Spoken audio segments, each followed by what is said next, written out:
I'm Mina from the Mortal Falls Youth Ensemble team, and I'm here to give you a review of A Midsummer's Night's Dream, which you can currently stream on Sky Atlantic or Sky Catch Up or clips on YouTube.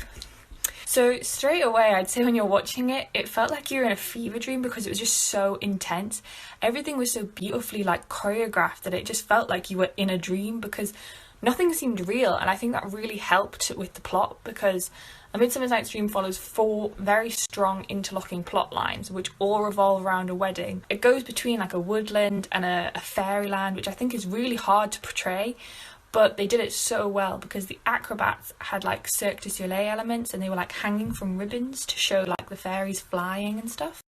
I think the play was really well acted because it had some really big cameos in from people like Gwendolyn Christine, who plays Captain Phasma in Star Wars, and she was amazing. Her vocal range was insane, and the costumes as well that they did for her were incredible, emerald green, and her hair really helped it. She just looked great. I'm gonna put it out there, Gwendolyn, you did good.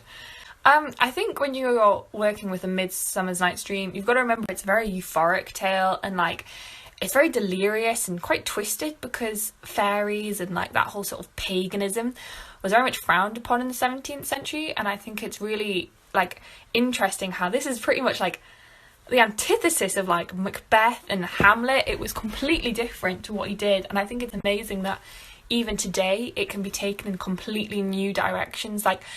The idea of using the acrobats and the idea of using all these really intense costumes really helped bring it up that notch, and you can really feel you felt like you were in a magic world. However, when I felt like I was watching it, it felt very robotic and very meta because it was filmed so that you could see the audience. So you felt like a person watching the audience watch a play, which is not really what you want to watch when you're watching it.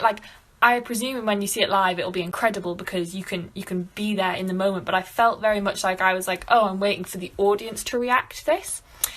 And I felt like it depended quite a bit on the audience reaction because when the acrobats are doing all these amazing tricks and stuff, you were kind of waiting for that of the audience, but it never really turned up. And it's also 180 minutes long, and it took me over 2 living room sessions. I had to forfeit Harry Potter for it, but it was worth it because I thought it was an incredibly amazing play, and if you have time to see it, I fully recommend it.